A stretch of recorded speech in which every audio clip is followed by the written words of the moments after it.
Hello, everybody. I am Drew Duncan. Do not forget that Facebook, Twitter, and Instagram is all at Drew Duncan Radio.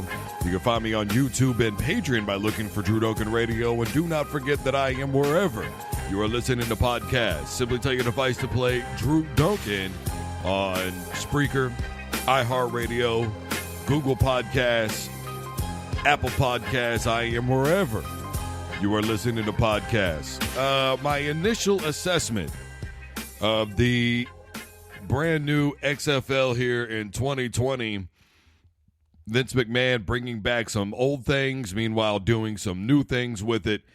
And I'm just going to give you some quick ins and outs, some things I do like, some things I don't like. First of all, the things that I do like are the kickoff. I felt that was actually very entertaining.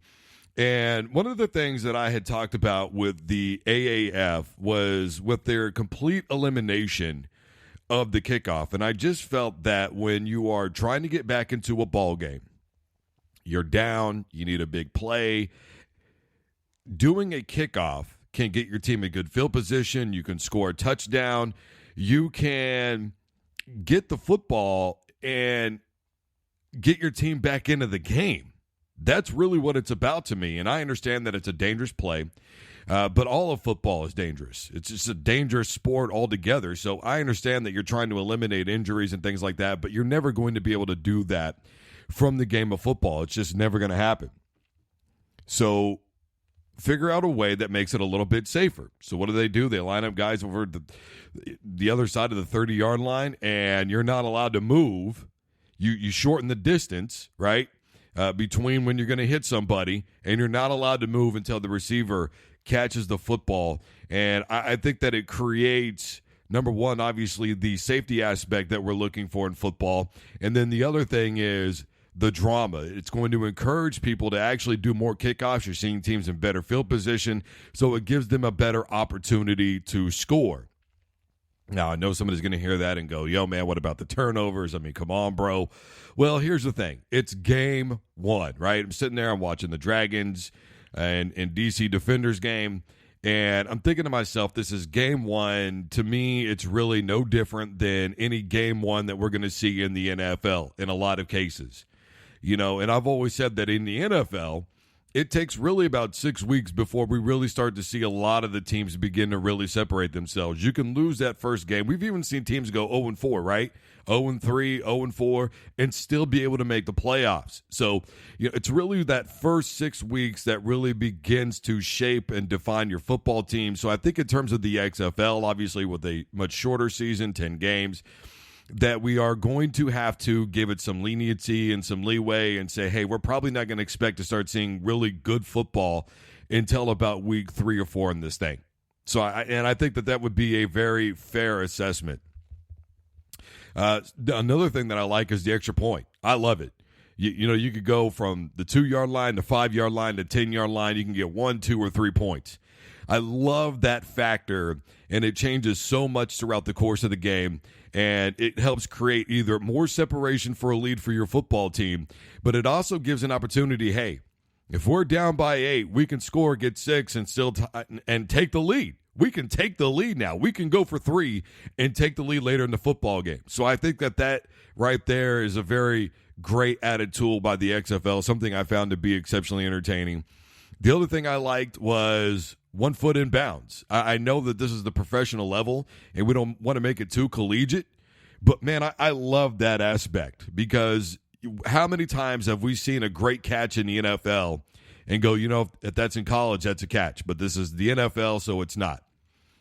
The other thing that I really liked about the XFL was the 2-minute drill, which gave DC an opportunity with only 20 seconds left at the end of the first half to try and get into field goal range because the clock stops for 5 seconds after a play. So I really love that added aspect as well because it gives everybody an opportunity to get the ball. That's when it's in bounds, I should say.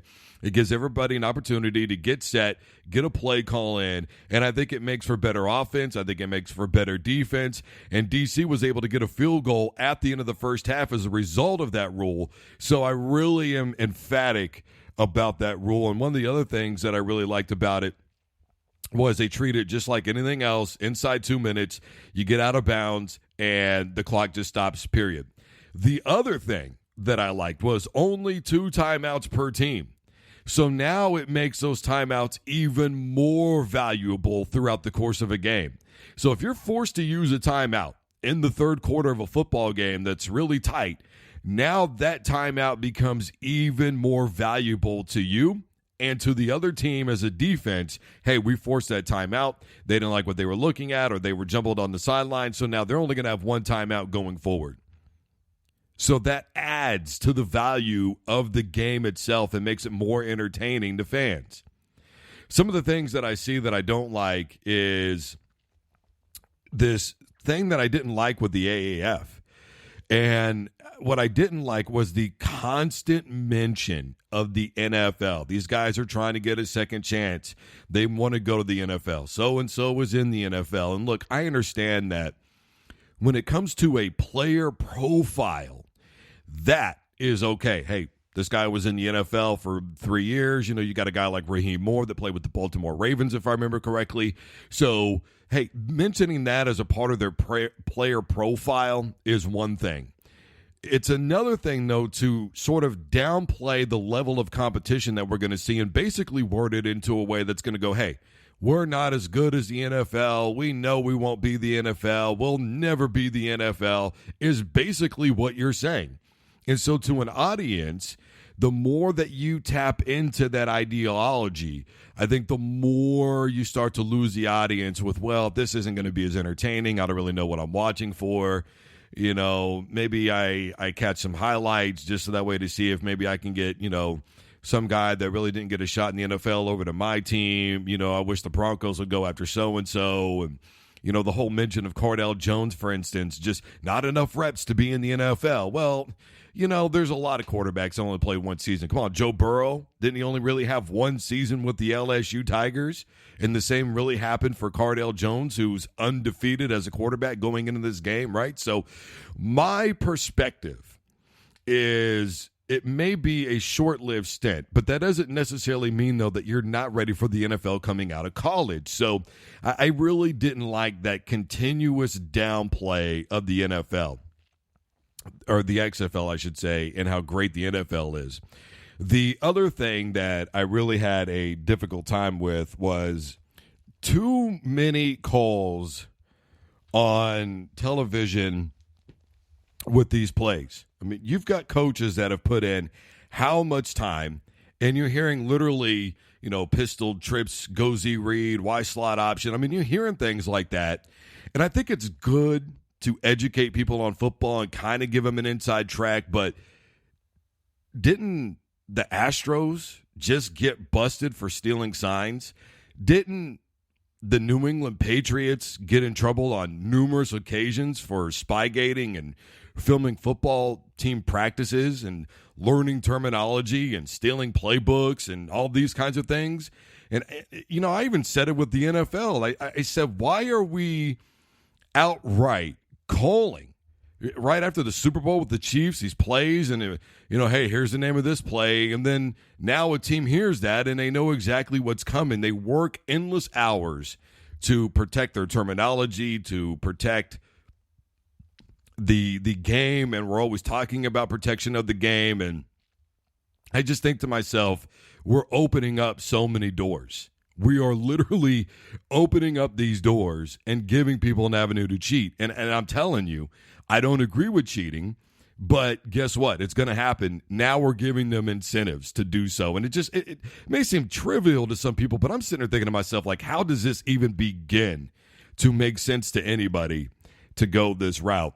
And then, of course, the final thing that I didn't like about the XFL was the constant interviews on the sideline with coaches. You've got guys that are, you know, trying to take care of players. And you know, when you're a coach, there's already 101 things going on. You're trying to consistently think 10 steps ahead. And I think that with those interviews on the sidelines, you're going to see the game maybe lose some of its zeal because coaches are having to focus on so many sideline interviews, and they kept constantly cutting to that. And here's what they were telling their guys, and it was just over and over and over. And I think it gets to a point where it may be just a little too much, but overall, my impression of the XFL is I enjoyed it. I think it's a good product so far. I love the idea of the 25-second play clock. It makes for a faster football game. It makes it more difficult for a team to run the clock at the end of football games and take advantage of a 40-second play clock, something that has been talked about in the NFL. So overall, I think it's a good product. I think we need to be patient. I think we need to stick with it. And I think that we need to give it time. That's the main thing. Just give this thing time and let's see it through. Hopefully they can get through one season. I think we're all starving for football one way or another. Guys, I am Drew Duncan. Facebook, Twitter, and Instagram is all at Drew Duncan Radio. You can find me on YouTube and Patreon by looking for Drew Duncan Radio. And do not forget that I am wherever you are listening to podcasts. Simply tell your device to play Drew Duncan on iHeartRadio, Apple Podcasts, Google Podcasts, Spreaker, Podcast Addict, Deezer, etc. I am wherever you are listening to podcasts. And as always, don't you dare touch that dial.